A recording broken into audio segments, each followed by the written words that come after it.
Today's call is called the Instream Flow program and a recommender's perspective. And we'll jump into that in just a moment. But before we do that, we have a lot of people joining us today who may or may not be familiar with our organization. So I just wanted to share a little bit more about River Network.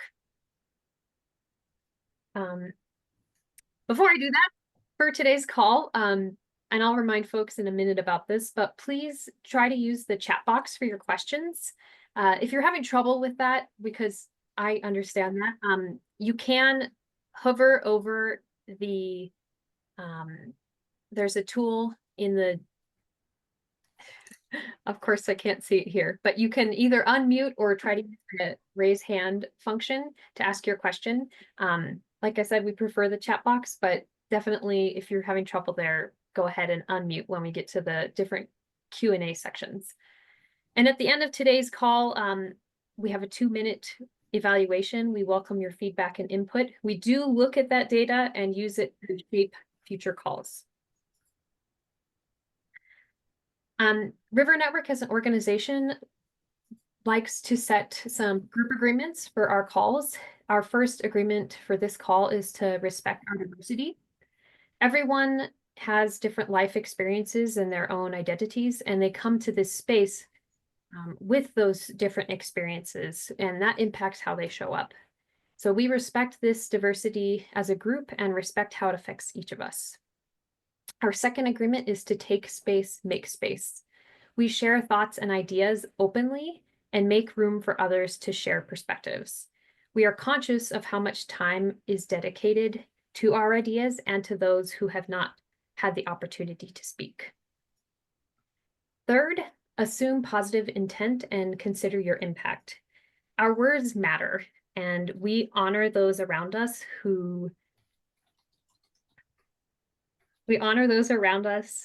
by recognizing and taking accountability for how our words and actions impact others.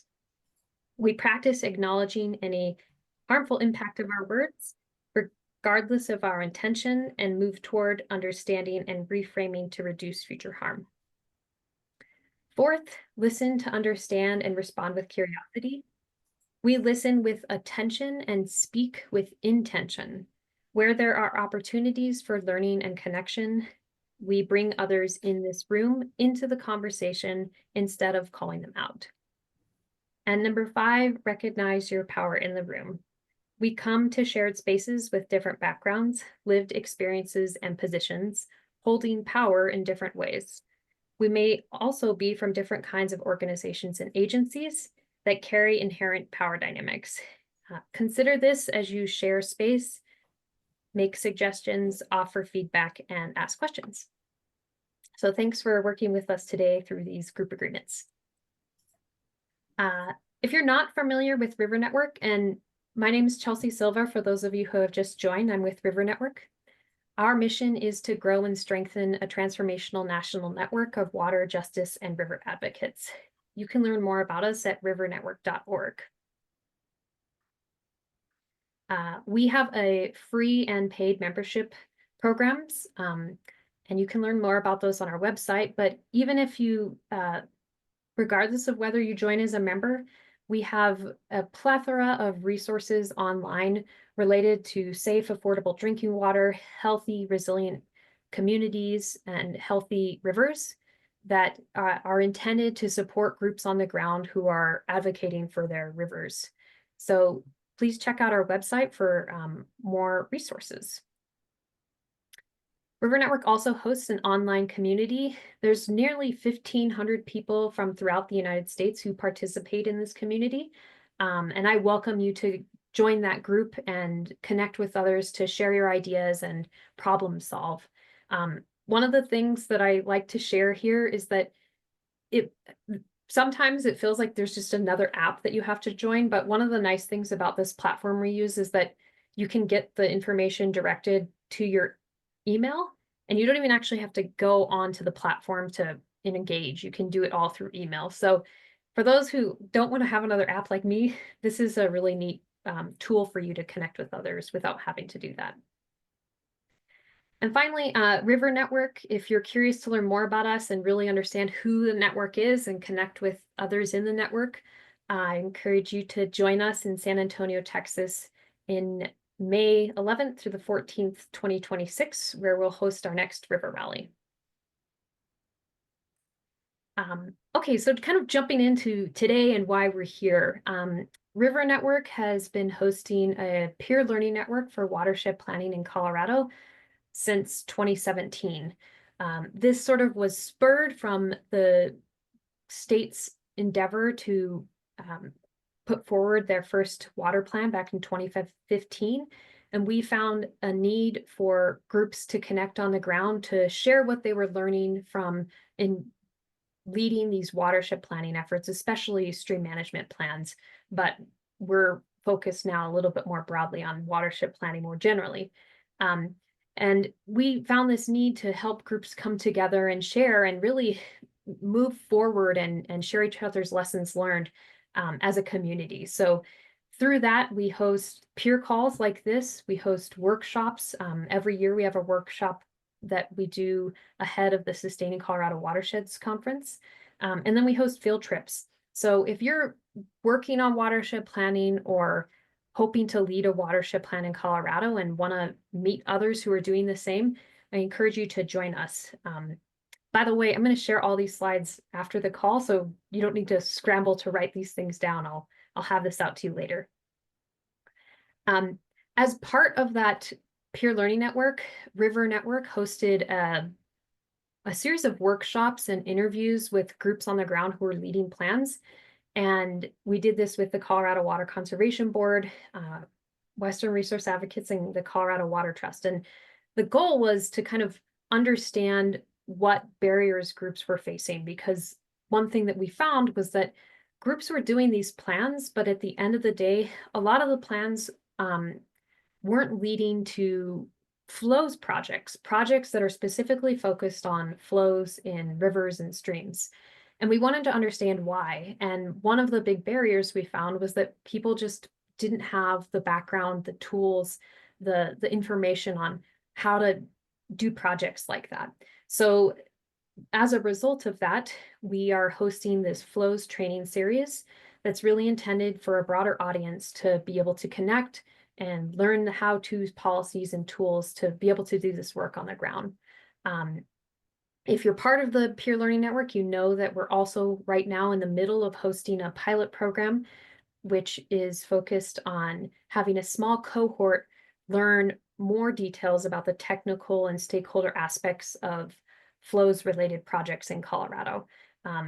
So this training series is really intended to bring forward some of the content from that cohort and share it out with a broader audience. If you're curious to learn more about that cohort, I'm happy to connect with you after today's call. Our next call, by the way, is going to be hosted on May 13th, and we'll focus on flow goals and objectives. I wanted to thank the sponsors of this series and the flows cohort, the Colorado Water Conservation Board, Western Resource Advocates, St. Vrain and Left Hand Water Conservancy District, the Walton Family Foundation, and Mighty Arrow Family Foundation. Colorado Water Trust is also a partner in this program. Okay, why you are all here today. I only took 10 minutes of your time, so I'll pass it over here to Brandy in a minute, but I just wanted to let you know that we'll first hear from Brandy Logan with the Colorado Water Conservation Board about the Instream Flow program. After Brandy's presentation, we'll have a short Q&A, and we ask that during that Q&A, you keep your questions focused on the content of Brandy's presentation, and we'll leave the bigger questions that you might have for the end. Well, after that quick Q&A, we'll move into a presentation from Julie Nania with the Confluence Watershed Solutions. And Julie was previously with the High Country Conservation Advocates. And Julie, I cannot wait to have her share her experience from a recommender's perspective. We'll then have our Q&A and wrap up. All right, with that, I'm going to pass it over to Brandy, and thank you so much. Setting up my slides. Is that working okay? Great.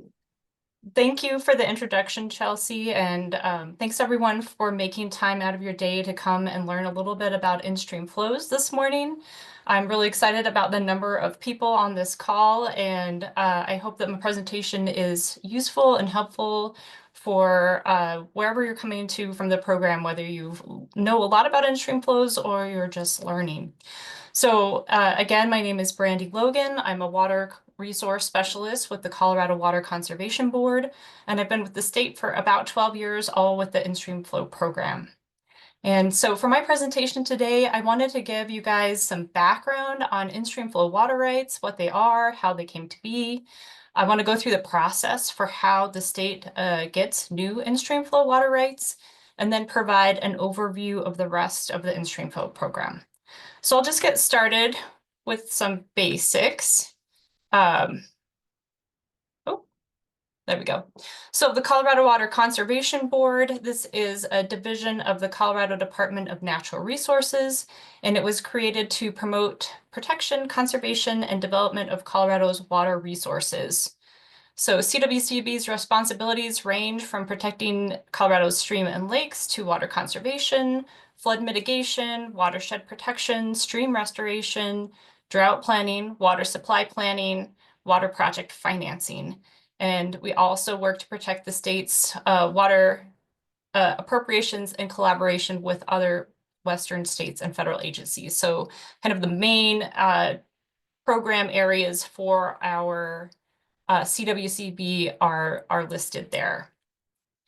We are governed by a board of directors that is appointed by the governor. So there's a representative from each of the major river basins, which includes North Park, as well as a representative from the Denver metro area.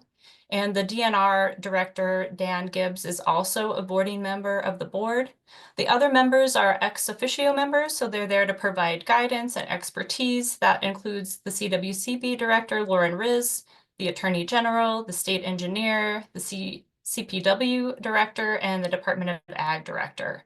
So these are the board of directors for the CWCB. So just to provide some background and overview on why we have in-stream flows.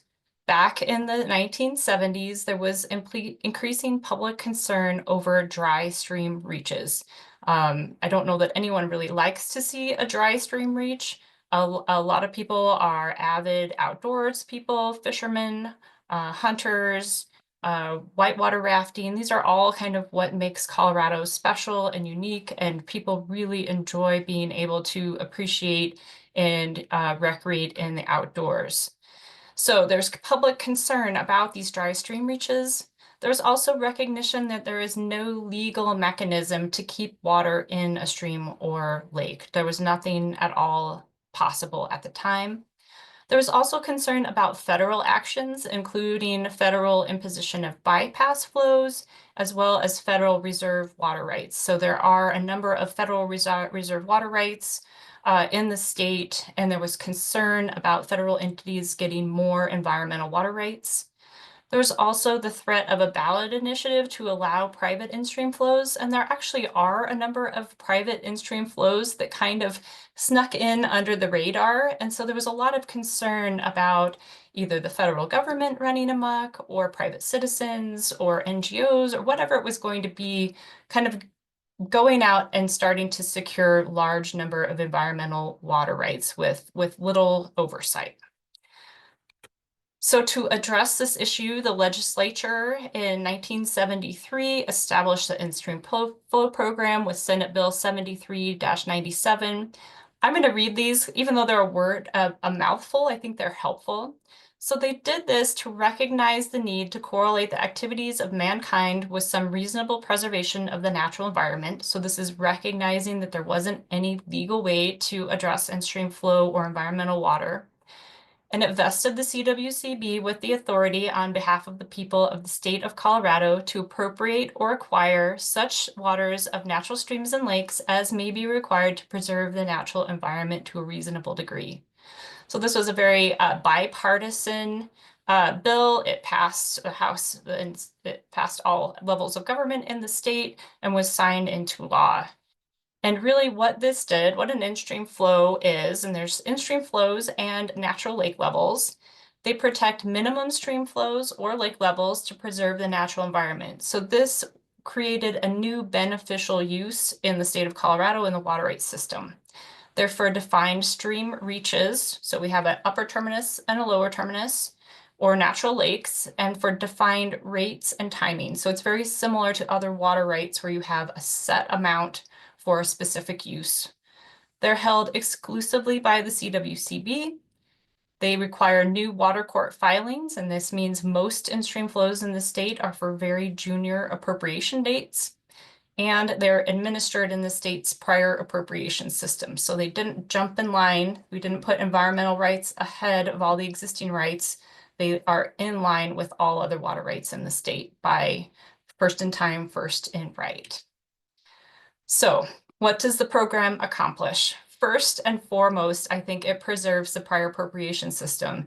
This is critically important for existing water right owners and water right users, and it provides certainty for how water right is administered in the state of Colorado. It does not disrupt that system.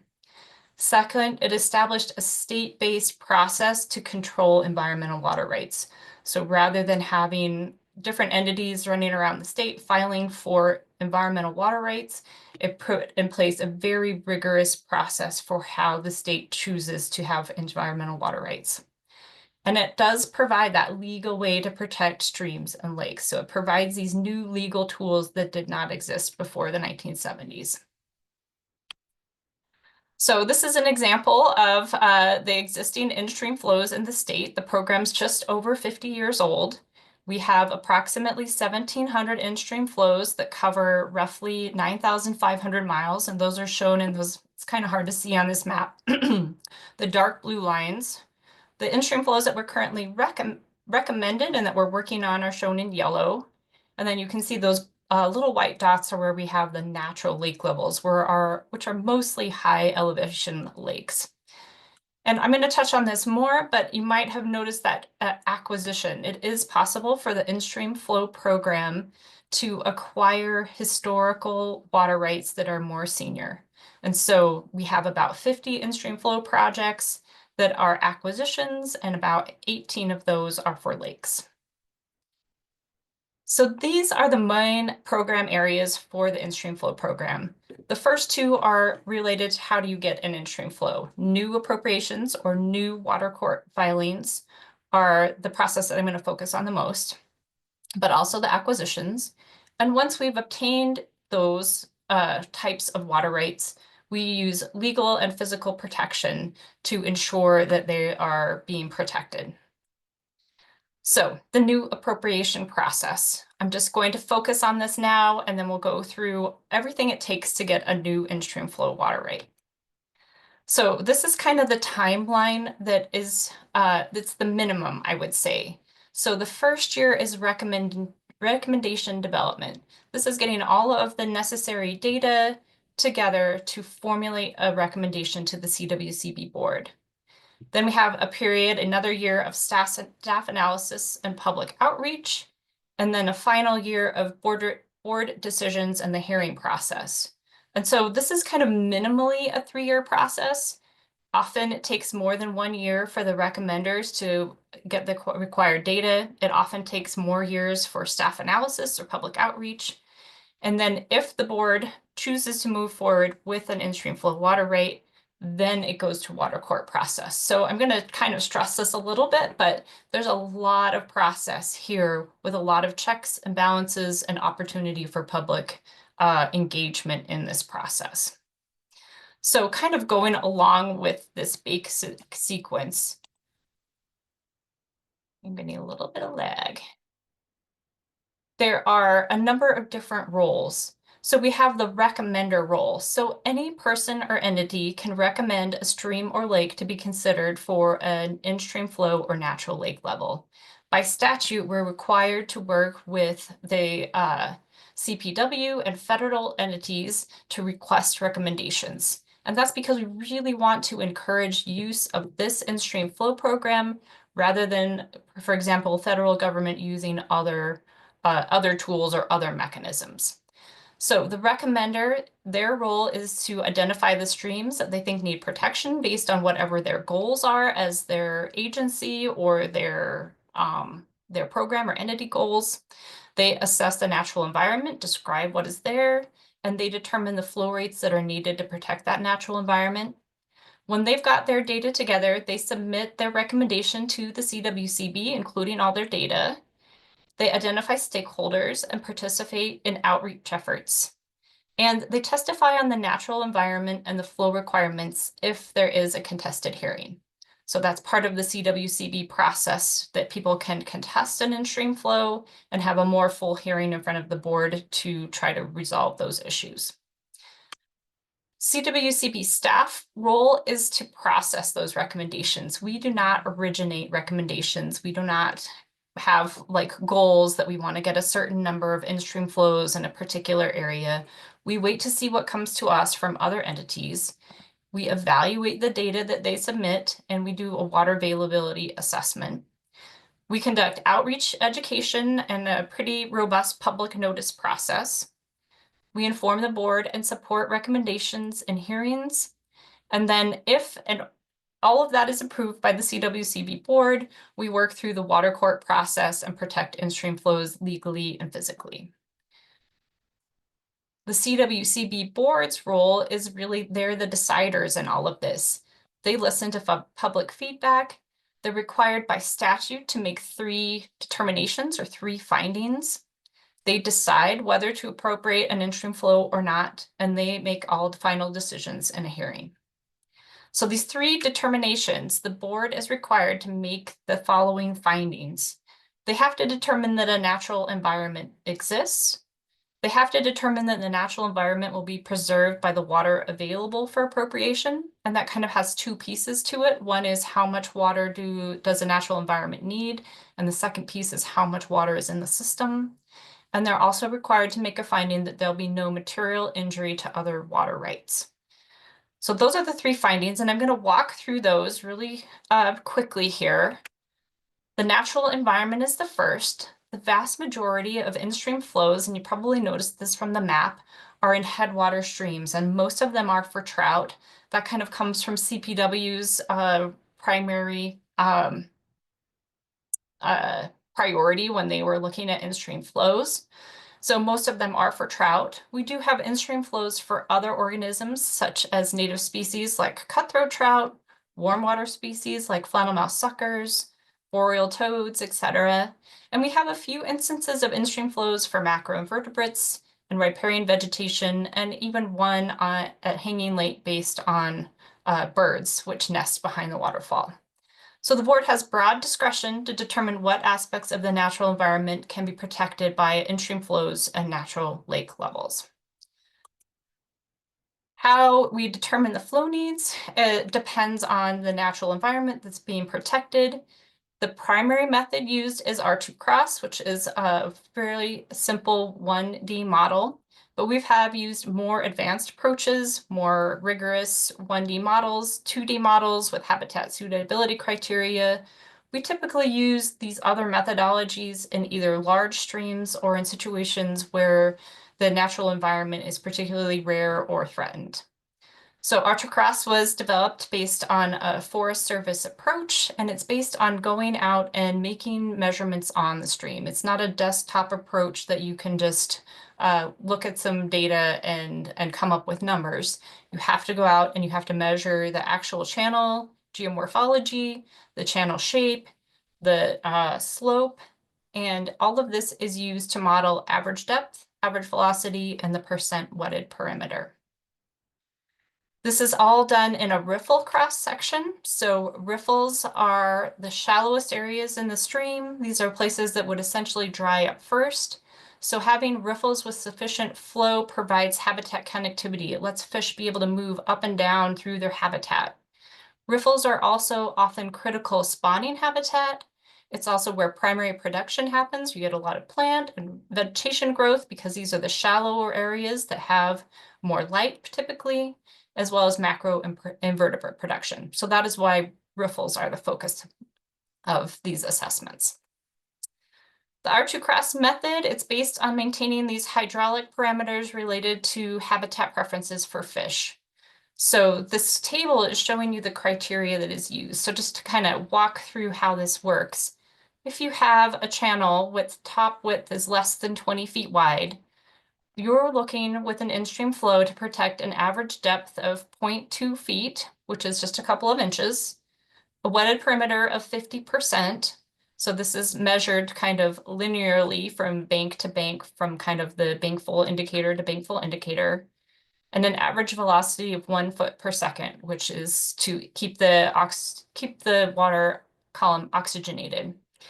So flows that meet 2 of those 3 criteria are used for winter flows.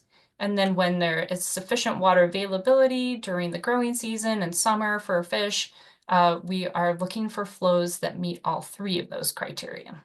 And this is just an example of the output that we get from the model. And in this example, you can see on the right-hand side, there a flow with reaching a mean velocity of about 1 foot per second happens between 5.6 and 6.7 CFS. And then the next lower flow that meets the wetted perimeter criteria is between 0.36 and 0.56. So typically multiple cross sections are measured, and those results are averaged to come up with the flow recommendation based on these biological criteria. That is paired then with the CWCB staff assessment of water availability. So water availability is based on a water balance approach using the best available data. And I do a lot of this work. I'm a hydrologist, and I can tell you that every single stream is unique and different. You're going to have different methods available depending on the data that's available. And the situations can differ in terms of being a headwater stream versus having a few upstream water rights versus having a lot of influences from either reservoirs or water rights. So we use the best available data to determine how much water is available in the system. When we have long-term gauge records, we look at median daily stream flow, but we can also use shorter gauge records. We can install temporary gauges where necessary. We conduct flat spot flow measurements, and we use diversion records. A lot of times diversion records can be used as a proxy for flow, particularly during the summer. We use other approaches. CSU Flow 18 is a regression analysis approach that is similar to StreamStats for estimating flow in ungauged basins. It was developed at CSU. And we can use point flow modeling on larger systems and more complex situations. And then we always try to reach out to water commissioners, landowners, reservoir operators, resource managers to get a better understanding of what is affecting flow and how much stream flow is available in a reach. So these things get kind of paired in this way. So the purple lines are indicating what R2CRAS would give you for a winter and a summer rate. And the red dash line would be a recommender's first attempt at shaping the proposed in-stream flow based on water availability. Staff does our own independent assessment, and we look for areas where the median hydrology or the average hydrology, depending on the kind of data we have, is above or less than the recommended flow rates. And wherever the recommended flow rates are higher than the water availability, they get trimmed back down. So this is a way to try and pair how much water is available with how much water the system needs. So that's kind of a quick example of how that works in practice. So to give you an idea of what an in-stream flow looks like, this is the Little Cimarron River. The 3 of 3 criteria for this in-stream flow was 11 CFS. And the measured flow in this picture is 13.5 CFS. So you can see that these are typically pretty modest amounts of water. It says we're not even protecting the full amount in this picture. And it's basically an in-stream flow. I like to think of it as a kind of an insurance policy. It's protecting the environment, a little bit of water for the environment, and it's protecting that place in line, similar to all other water rights in the state. So the third finding that our board has to make is no material injury to other water rights.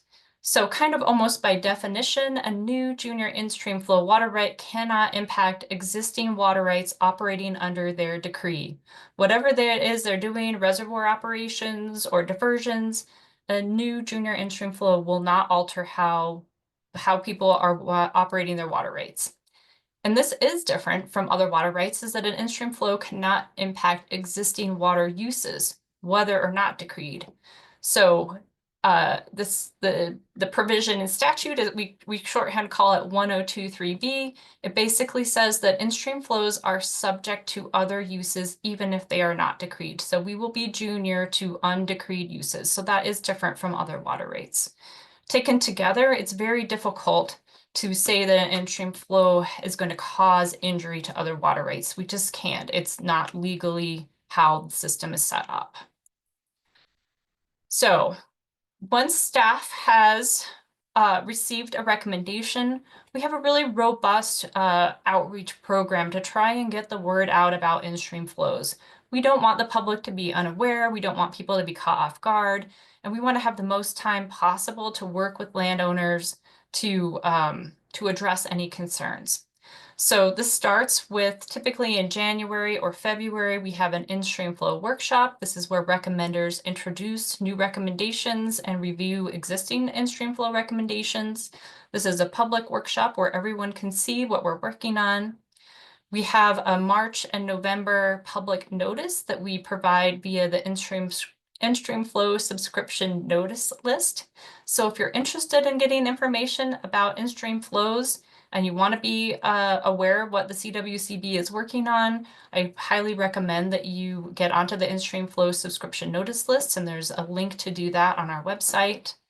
We also offer meetings to all boards of county commissioners when we think that we have potential in-stream flows moving forward in their county. We send letters to landowners with property adjacent to proposed in-stream flow reaches. Typically, we need some time to work and make sure we think something is moving forward before we send those letters out. So that usually happens in late summer and fall.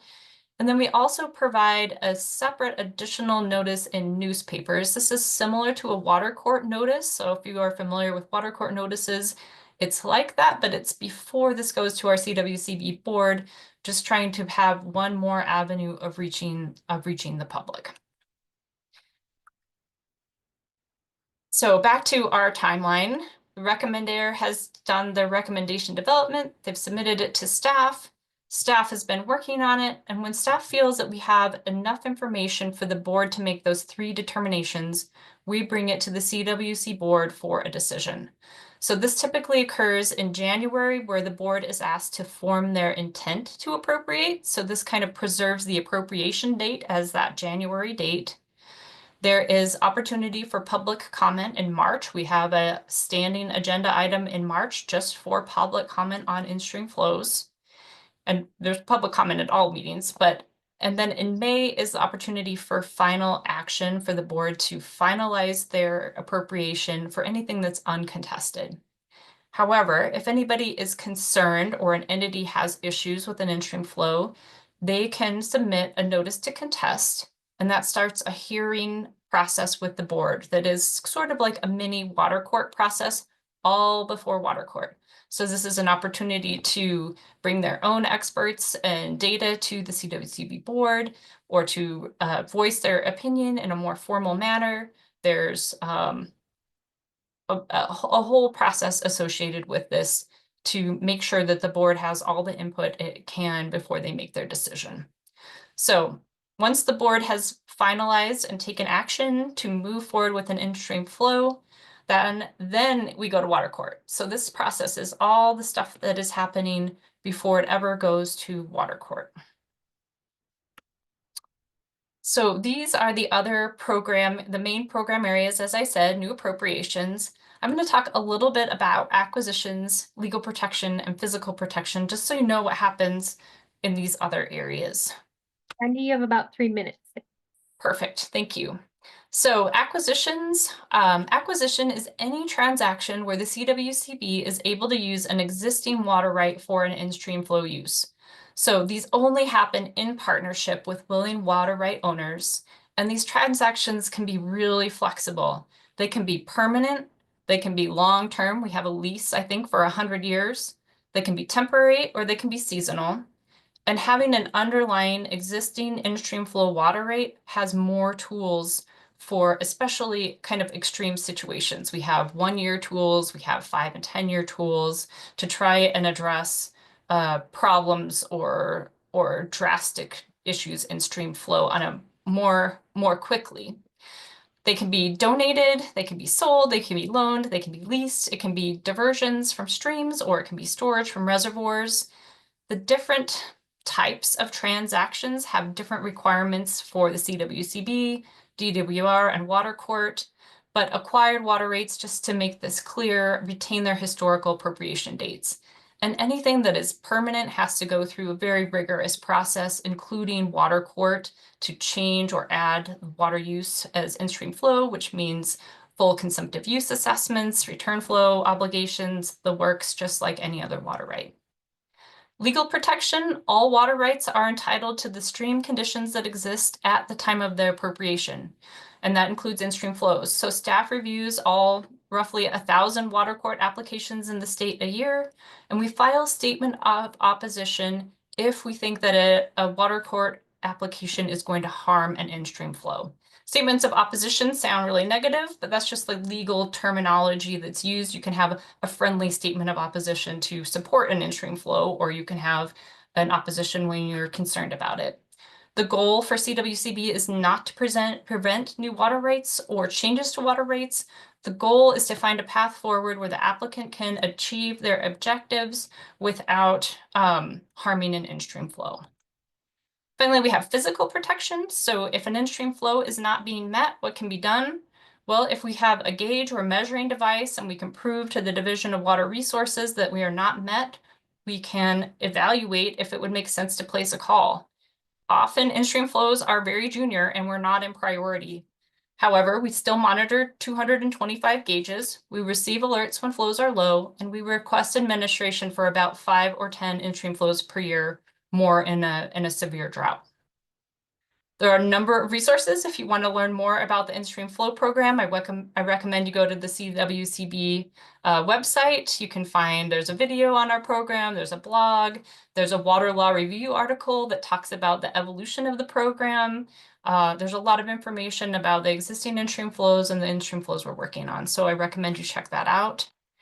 And then if you have any questions, I know I went fast and I apologize, but if you have questions, please feel free to reach out to me. I'm happy to do my best to answer questions. And that is the end of my presentation. I'm going to turn off my slides so Julie can get set up. Thank you, Brandy. We do have about 3 minutes if people have questions. We did get a question in the chat from Laura Bellinger. Can you share a link or other info on how to access CSU Flow 18? Laura's been trying to find that online, but hasn't had any luck. Yeah, I'm happy to do that, Laura. I'll share it with Chelsea to make sure that she can provide it with, I think she's got a plan to provide other materials from today's presentation. So happy to do that. Sure. All right. Are there any other questions? I'm gonna see if I can see anybody. Oh yeah, Bernadette. Yeah, I just had a question, Brandy, about kind of the costs involved in something like this. So I work for the city of Fort Collins. We have a water rights portfolio, and we have interest obviously in in-stream flows and are working on the Pooter Flows Plan project. I'm just curious, like if we had let's say we had a fairly junior water right on a creek, and we were considering doing something like an in-stream flow on this existing water right. Could you talk a little bit about what kind of costs might be associated with that and kind of talk through that a little bit? If you're talking about a new appropriation, a recommender typically has to find resources to collect the necessary data. So doing the R2 cross recommendation. That said, CPW often works with entities that are interested in getting into developing in-stream flow water rights. So CPW can be a resource. And then the, this flow cohort that Chelsea talked about, that is one of the things that is trying to do, is try to create the training so that more people are able to do this. We also anticipate having AmeriCorps volunteers this summer that could potentially help out with that as well. And you can always reach out to CWCB staff. In terms of acquisitions, that can be, there is CWCB funding to help pay for acquisitions. I think if somebody had a water right and they wanted to sell it, that's potentially, a way to make some money. But there's also, certainly some time to work with staff to present the recommendation to the acquisition to the CWCB board. But I'm happy to talk more in depth with you, Bernadette, if that's helpful. Thank you. I'm gonna, Michael Gorman, and we'll have your question, and then we'll move over to Julie's presentation. Thank you, Chelsea and Brandy. Real quick, Brandy, you mentioned you knew of a couple examples of streams that used in-stream flows to protect macroinvertebrates. Do you happen to know off the top of your head which streams those were? Sometimes macroinvertebrates are listed as an aspect of the natural environment that's being protected along with other fish species. We are working on 2 water rates right now that are looking specifically at macroinvertebrates. One, I believe, is Canyon Creek. Julie can correct me if I'm wrong. And then the other one is Burroughs Creek, which is up in the headwaters of the Animas River. Brandy, I think Canyon Creek was a fishery too, but Dutchman Creek is an example. Okay. There's quite a few. Cabin Creek also has macros, and there's quite a few that have that in the mix. All right. Well, thank you for your questions. There other questions. We'll hold those till the end. I'm going to pass it over to Julie, and thank you so much, Brandy, for the presentation. Sure. Thanks. Thanks, Chelsea. Julie Nania. I am a long-term proposer of in-stream proposals in a range of different capacities, formerly with High Country Conservation Advocates. Right now, I've got the pleasure of working with Western Resource Advocates. And these are really something that I've been passionate about, and really an area where I'm excited to share our experience. So as we're going through this, please jump in with questions. I think it's an area where it's really helpful to have a community of folks talking to each other. So to start off, before we jump into kind of the steps and how to go about this, I think it's really important to start with a general check-in of why we do this. That's not just philosophical. Often it guides a lot of aspects of your proposal. So some of the obvious go-tos are protecting headwater refugia, right? So we know we've got Colorado cutthroat habitat, and we are part of a group that looks to protect that. Other organizations might have an investment in different types of biodiversity preservation and might really look at the preservation of a unique ecosystem as a whole and focus on those river-dependent attributes of that environment. I think Brandy did a really nice job introducing some of the different protections that have been associated with these river habitats. From an organizational standpoint, I think it can be interesting to check in and look at your organizational mission. Sometimes we have folks that are parts of watershed coalitions, and really they're looking specifically at a limited watershed area. So that's going to be the focus of their interest in that in-stream flow work. For others, they might be part of a watershed management planning process or a stream management process.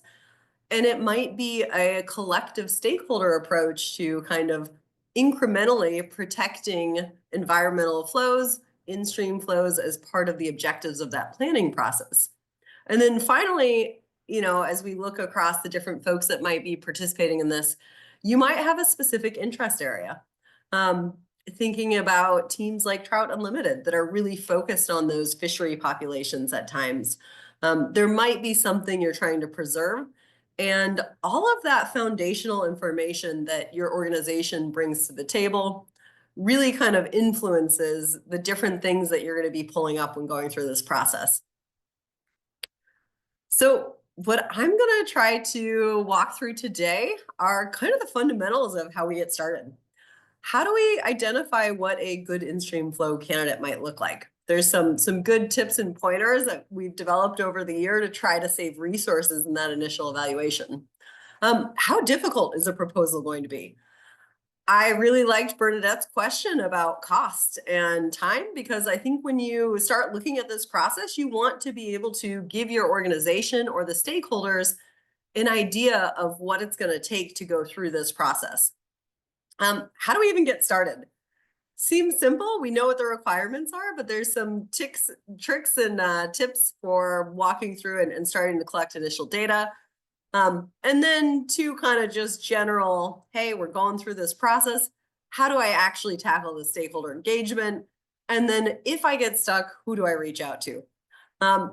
They seem pretty basic. I think having a few good contexts can help folks really move these processes along.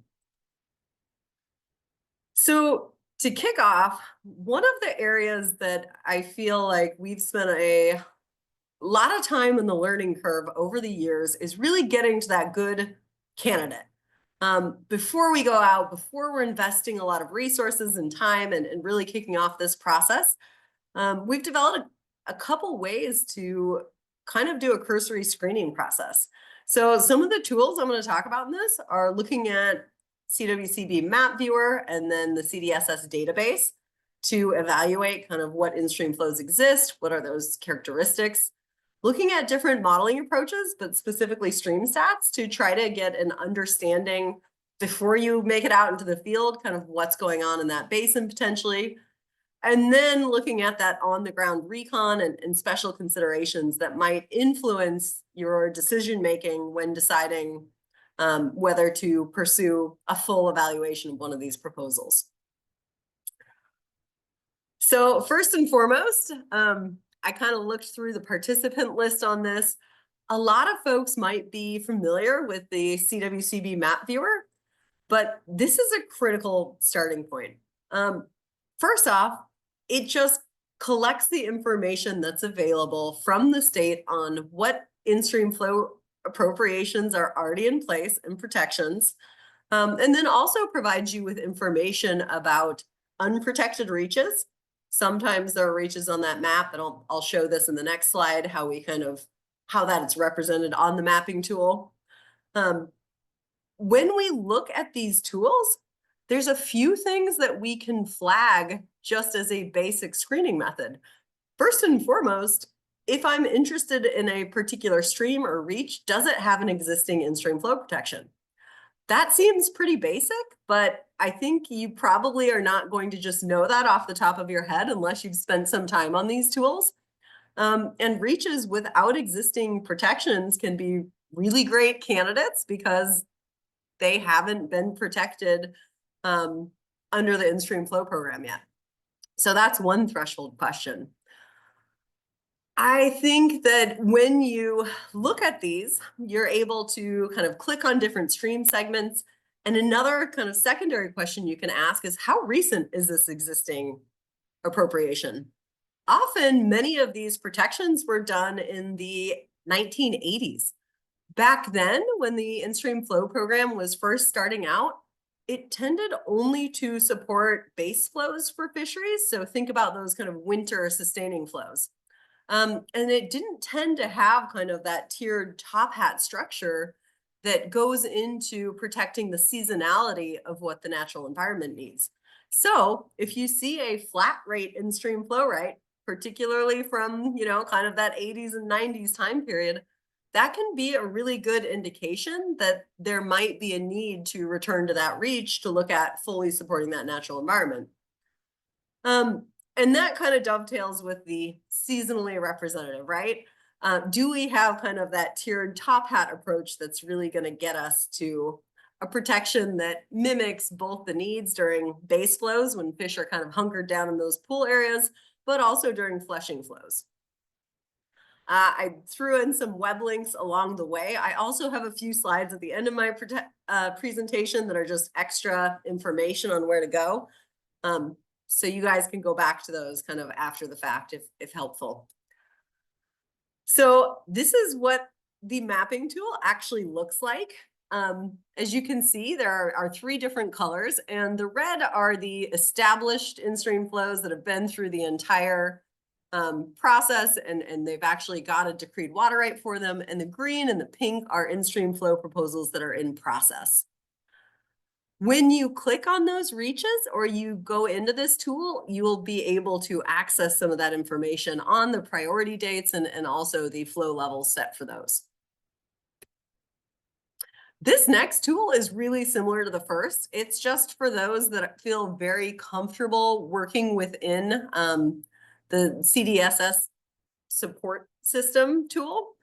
Basically, if you are less interested in mapping, but you really want to dig into a certain reach in your division, you can also search for that information through this tool. And then you can use the map to confirm that you're in the right place. I'm sure we've all looked at this and found that the state of Colorado has something like 28,000 coal creeks, which is a gross exaggeration, but they have a lot. So this is a way where you can hone in on your division. You can look at that water source within that division. You can look at all of the water resources, and then you can also use the map to verify that you found the right place. So stream stats, and Brandy and Chelsea have heard this before, is one of my favorite recommender life hacks, if you will. Sometimes we're sitting there and we look at this stream, we see that it's got an old in-stream flow rate, say an old 1980s rate, that's a flat rate in-stream flow rate of 10 CFS. Well, what does that mean? How do we know if that's actually protective of the natural environment?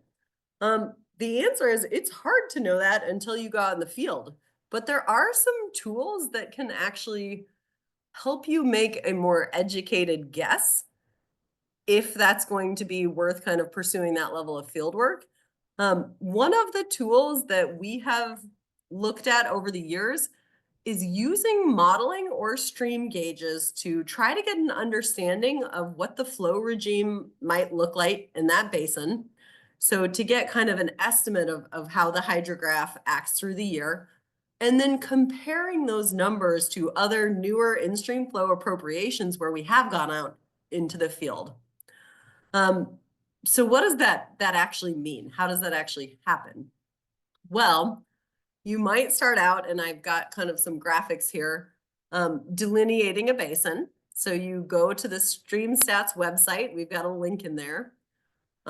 There's a process. It takes a little bit of time to learn, but it's pretty intuitive, where you can go ahead and identify a watershed and then run the modeled hydrology of that watershed. It's not exact, it's not historical, but it gives you a good estimate for what's going to be happening during different months of the year.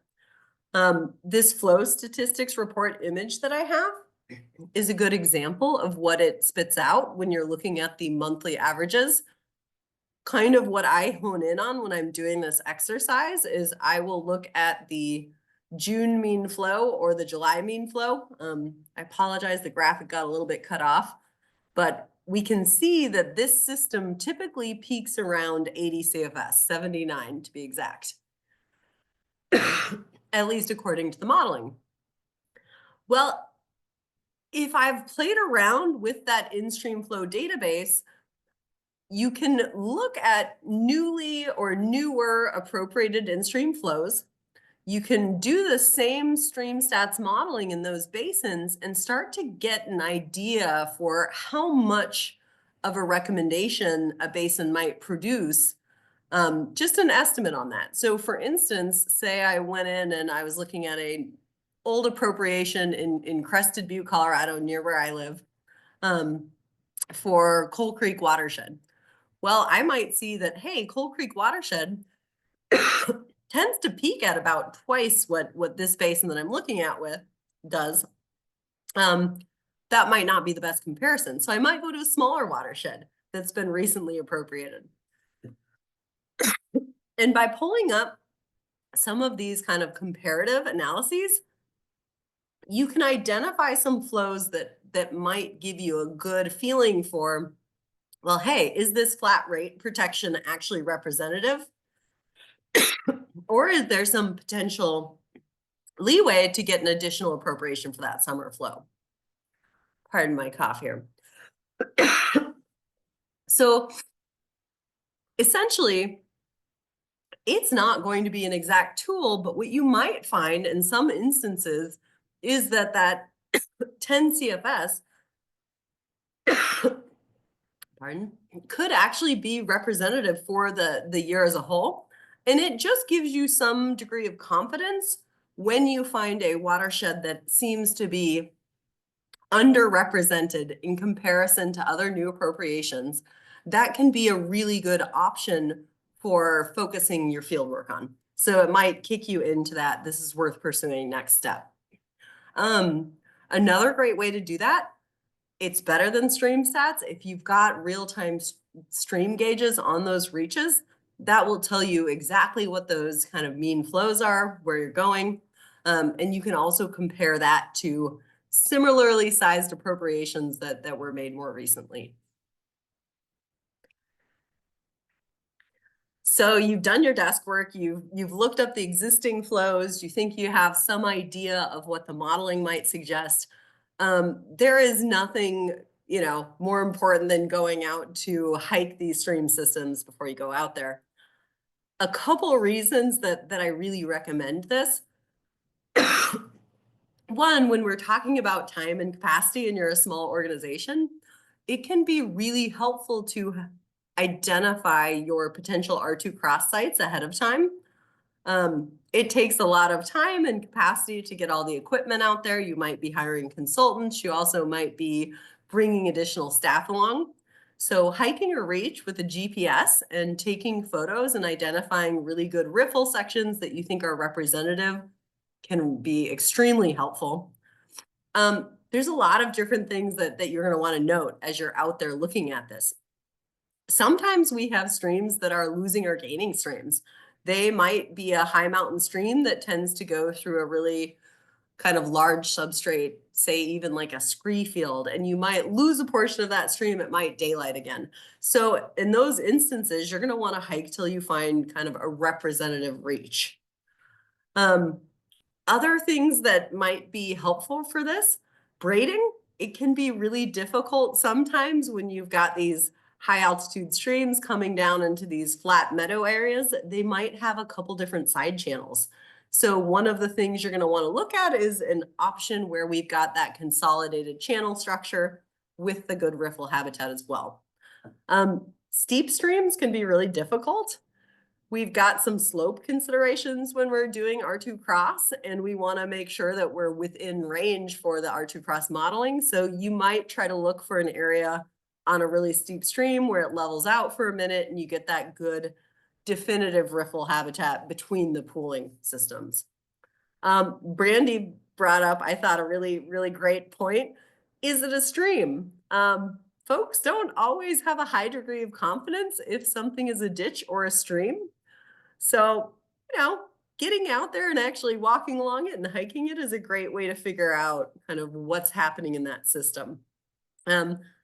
I said this at the start, I can't say it enough. Being able to GPS your different cross-section locations as you do that and taking good photos is a great way to save time and capacity. You're going to know when you get your field team together exactly where you want to go back out to. Another thing that can help, or at least in my analysis in the past, would occasionally elevate a stream to the top of the list as a good candidate. Charismatic stream features.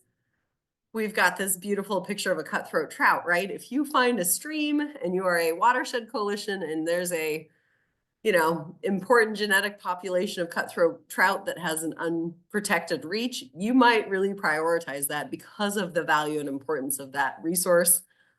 So too with potential development. Sometimes when we're looking at these protections, I liked how Brandy described it as an insurance policy.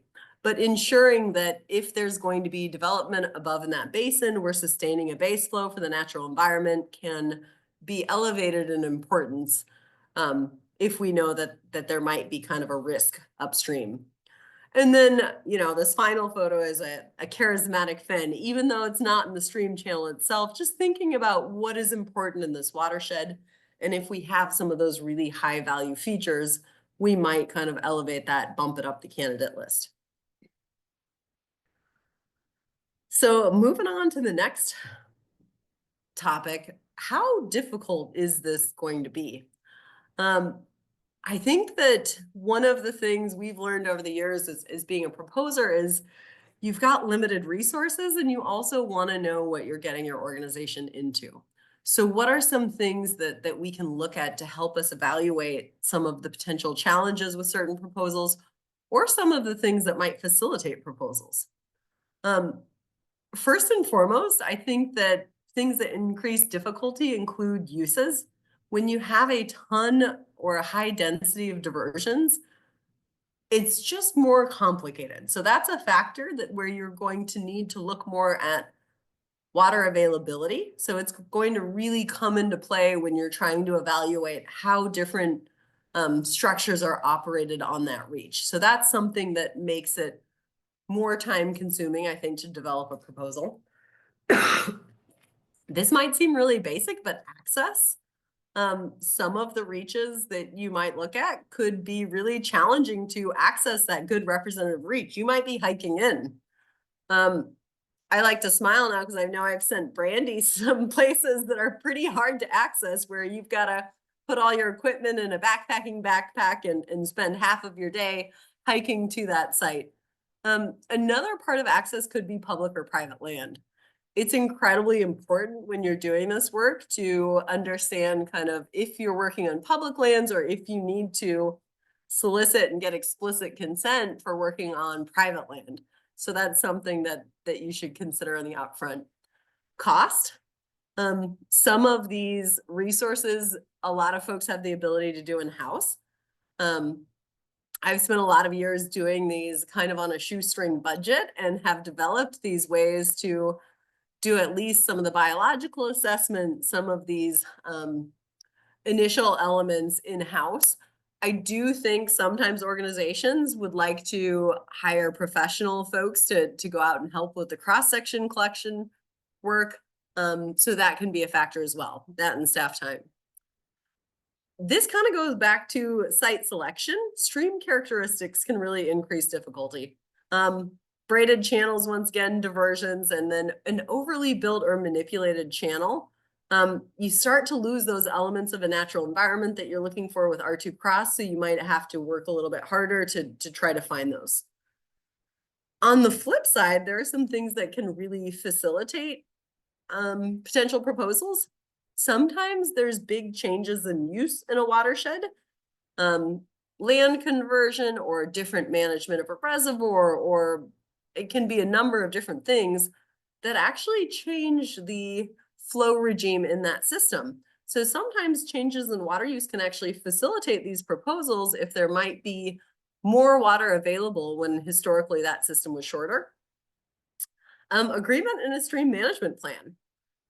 That's something that's kind of new, but in some places across the state of Colorado now, they have identified a kind of shared stakeholder desire to pursue some of these. So in many ways, you've done some of that kind of fundamental work in evaluating. And some stream management plans even have kind of cross-sectional data that could be used for this type of proposal. No existing proposal, that always makes it straightforward because you are just looking to secure that base flow in that instance. And then, and you're also looking for the peak of the hydrograph, but there's not kind of you're not doing as much evaluation of does the existing in-stream flow already meet these needs? And then finally, a gauge on the channel. We're usually not so lucky to have that, but if you have great gauge data, it just eliminates some of the complications with some of the modeling, and it can give you a really good kind of fundamental evaluation of what's available in that reach. So you've got a good candidate, you know you want to do something out there. How do you get started? What's the next step after that initial evaluation? Really digging into the water availability, getting the cross-section data, and then collecting your biological data. So we're going to walk through each one of those pretty quickly now. So water availability. This is a screenshot of CDSS. First and foremost, you really want to know what's going on that system in terms of diversions, because that influences the legal and physical water availability in your system. And Brandy did a great job of talking you guys through kind of why that's required for these proposals. So I'm going to leave that at that. But looking at kind of larger diversions, you'll see sometimes in in-stream flow appropriations that they might actually end at a diversion as the downstream terminus. That's often due to that water availability on the reach. So knowing where your big diversion structures are, knowing loosely what those diversion records are can be really helpful. Looking at relevant gauge data and comparing that with stream stats modeling, if you've got an opportunity, that just lets you know how much water is actually in the system down to a certain point and can be just a good estimate of that water availability in the system. And then kind of a pro tip that I think can be intimidating to people, but is really helpful, is chatting with your water commissioner or local landowners. You know, CDSS is great. It is a fantastic tool that we have available, and it rarely tells the whole story of what's actually happening on the system, how much folks are diverting in one, are there gentlemen's agreements, does that stream run every year type? That's something that we sometimes run into in our proposals is, yeah, there might be water available most years, but it also might get short on one segment of the reach during super dry years. So that's something that I would really encourage folks to do, even though it can seem intimidating, is talking to the folks on that reach when you've got the opportunity, but also just your water commissioner is going to know what's going on that segment. So cross-section data. You guys have heard a lot about this in these training sessions. Scout first, map it, take photos. You might be sending another team out there. You can eliminate a lot of time and headache by figuring out how to access that before you get the whole crew out. Look for data in your stream management plans. If you've got them, they might have already done some fundamental work. That could be helpful, and you might have some data available. Brandy pointed this out, and I think this is fantastic. The CWCB now has loaner equipment. That's amazing. That's a new thing. It's a huge benefit to your team because flow meters are expensive, and that's a great way to access them. Sometimes local districts also have that equipment available. Before you go out to use loaner equipment, make sure you're familiar with the model. There's different types of flow meters out there. And make sure it's something that you know has been relatively well maintained. A lot of the newer models are pretty easy to work with and easy and more intuitive. Some of the older ones can be more challenging. So I would say learn your equipment before you kind of design your entire field task around that. Something really important that I like to point out is you can repeat cross-section grabs at the same location. You know, when you think about R2 cross modeling and how it works, it relies on certain parameters to be in range. But you can go back during different times of year to that same cross section. And I think that can be helpful. Some folks I know even will, if it's an appropriate place to do so, leave the actual rebar and stay expanded into the ground because they know they want to go back at a different time of year. That can be very helpful. So make sure you take GPS and take plenty of photos when you're out there. Biological data. I'm excited that Brandy brought up some of those kind of more unusual recommendations, because really what you're doing here is you are trying to show and describe the natural environment. Traditionally, I think we tend to think of a fishery as the biggest indicator of that. And that's also kind of, because the R2 cross method works really well on that, looking at biological passage for fisheries. So the quickest and best way often to get data is a data request from Colorado Parks and Wildlife. They have an online portal. You fill out a form. You've got to give them kind of specific instructions on the reach that you want, but you can also ask them for any macro data they might have available, as well as kind of that fisheries information. Water quality data as well, which is not as fundamental to these proposals, but is helpful to know. If they don't have data on a specific reach, I would encourage folks, once again, call your local CPW fisheries guy. We've occasionally had a reach. I'm thinking about Deer Creek, for instance, where we didn't have any good data. We were able to call our local fisheries biologist ahead of time and say, hey, Dan, we're working on this proposal. If there's any way you could get out there, we've seen fish in the stream. We think we know what they are. It would be great if you guys would document that for us. And, you know, they're looking to build out their database of fisheries in the state too. So often they're happy to do that if they have the capacity. Another fantastic place to go that we've started looking at recently is the Colorado Natural Heritage Program. CNHP collects all sorts of different biological data on different ecosystems in Colorado. So CNHP can be a fantastic resource for riparian environments. And they will even identify what are called potential conservation areas, so high value biodiversity areas. And sometimes those areas are dedicated especially for unique riparian environments and ecosystems. So when Brandy's talking about different parts of the environment, river-dependent riparian areas are really important to document in this process. Other things that can help you, and these are kind of just supplemental, sometimes in wild and scenic eligibility from the Forest Service or the BLM, they'll talk about unique and remarkable characteristics of streams. That can be some pretty interesting information. Outstanding waters is also interesting. It's not all you should provide because you are documenting kind of the natural environment and the flora and fauna of that area, but it can be good information to provide with these proposals. And then field observations. One thing we often do is we pull some rocks and take some photos of macros when you're out there. When you're doing that stream work, like it's really great to be able to document, you know, hey, this is a unique alder. Take some photos of that riparian veg, like flip some rocks. It's kind of fun to see those little river monsters that are living under those rocks, and those can be really great kind of supplemental data for your proposals. A couple minutes left, Brand. Great. Yeah, so getting towards wrapping up, I think outreach and stakeholder input. A lot of stakeholder work, I feel like, with these proposals is education. Folks might not know broadly kind of how in-stream flows work. I think often there's a misconception that if these, you know, 2 CFS of protection is put on this reach, I won't be able to take my full water right potentially, or so being able to just talk to folks and let them know that, hey, these are actually junior to your water right. You're still fully allowed to exercise your legal water right. But if things change over time, they kind of protect the status quo, can be really helpful. The CWCB is fantastic to coordinate with.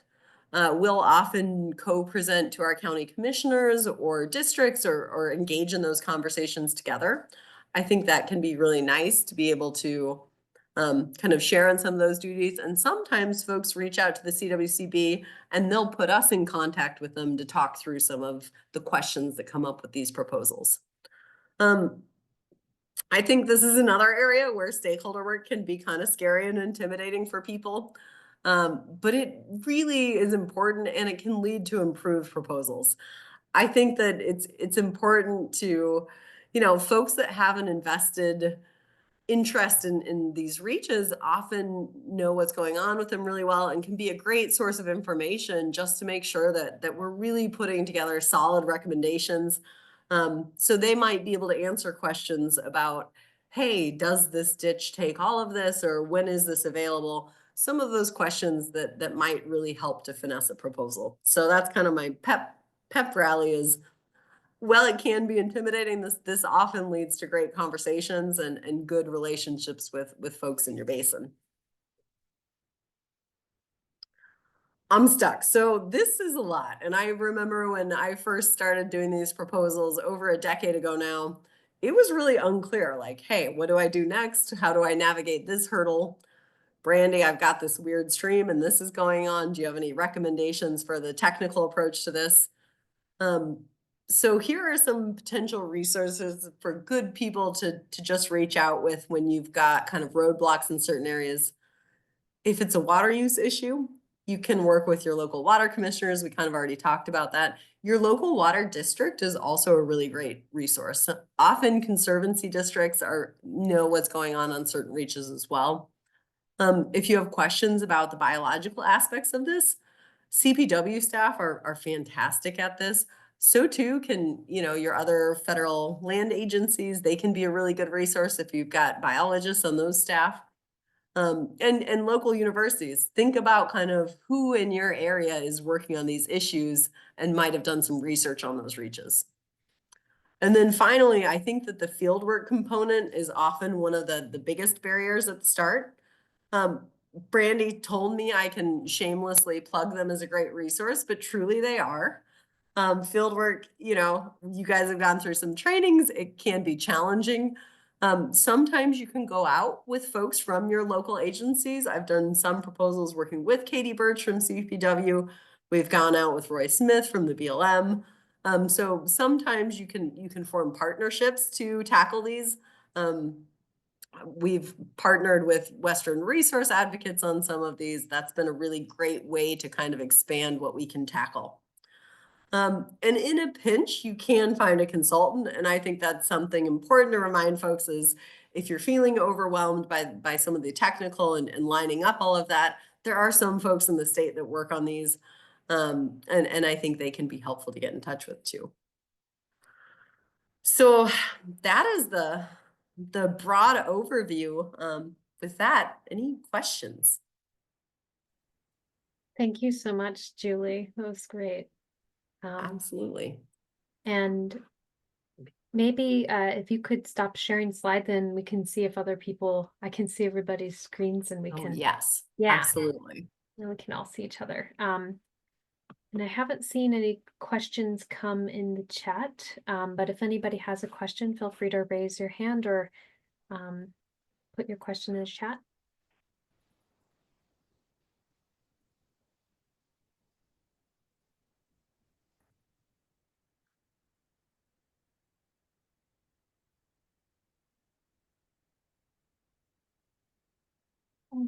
Laura.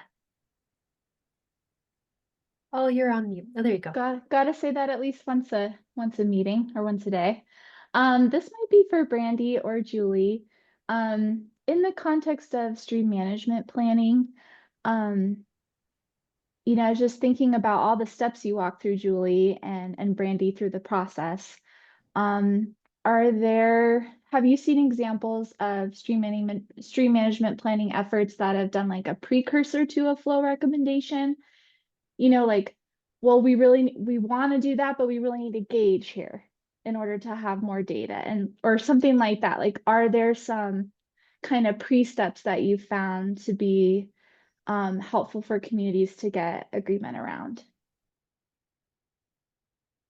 I can answer to what I've seen, but it's been outside of the stream management plan context. So that's my big caveat. Where there are reaches where water availability is more complicated, we have seen folks put in pressure transducers. So I think Trout Unlimited's done that just to get an idea of that availability. You're still going to work with, the CDSS system and CWCB staff to really evaluate that. And once again, like your water commissioner is going to be able to be really helpful in that too. But yes, we have seen pressure transducers where it's like a little bit harder to navigate.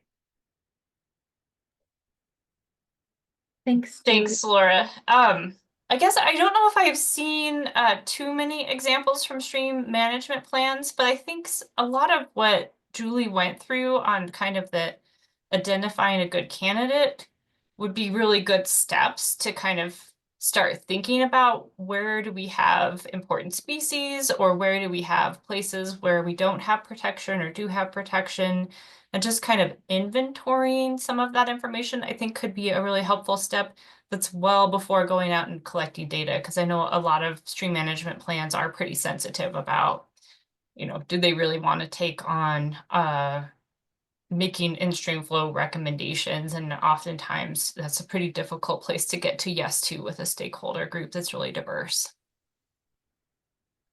Yeah, and sometimes too, Laura, that was a great question.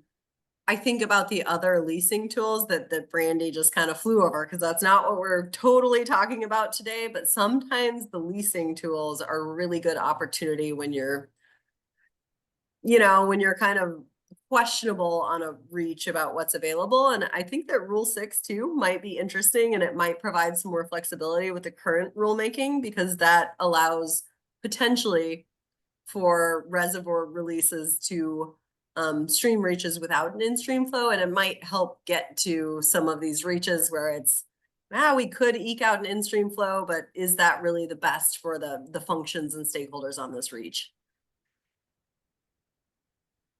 Yeah, and some of those temporary tools are also, they're kind of meant to be more of some of them are meant to be more like addressing a dire circumstance, a fish kill. Some of them are also kind of a good way for people to explore the program and see if it works for them without committing to some long-term lease or a permanent acquisition. They can just, they can see how it works. They can see how, those agreements can play out, and see if it works with the operations that they have. Yeah, it's a great point. Thank you both. We had another question come through from Bernadette. Are you seeing anyone use the Agricultural Water Protection Act to lease in-stream flows? Not really, and I wish they were. Maybe Brandy has a different answer, but no, I think there's a lot of there's been a big increase in leasing going on, and I think that's encouraging. I really like those tools because they provide flexibility for the owners of the water rights, and you can really design how they're operating and how they're engaging that. But I have not seen that much. Brandy, you might have a different experience. Yeah, I'm not sure about that specific tool. I mean, we definitely have some like split season type of uses, so that an irrigator could continue to irrigate normally for the first or second cutting, and then lease waters to CWCB and not get a third cutting. It depends on where you are. Sometimes you only have a first cutting, but there are some arrangements like that that are trying to be more flexible for agriculture, and I did try to mention that flexibility. These agreements can be structured any way anyone can dream up to try and work with the willing partners and what will work for them. And I think it's hard to give this presentation without going too far into the other tools, because there are a lot of new tools, new, and I say new, but more than a decade old at this point, that provide additional flexibility where an appropriation is not available or in lieu of an appropriation. So, folks like the Water Trust are working on that type of kind of flexibility in the system. And that's a good plug for one of our upcoming calls. We're still planning that out, but if you're on our training series now, which most of you are, we're gonna host the Colorado Water Trust to share some of those tools that they use that are acquisitions and might be different opportunities based off your stakeholders or your particular situation. So, and any other questions? Folks want to come off mute, or?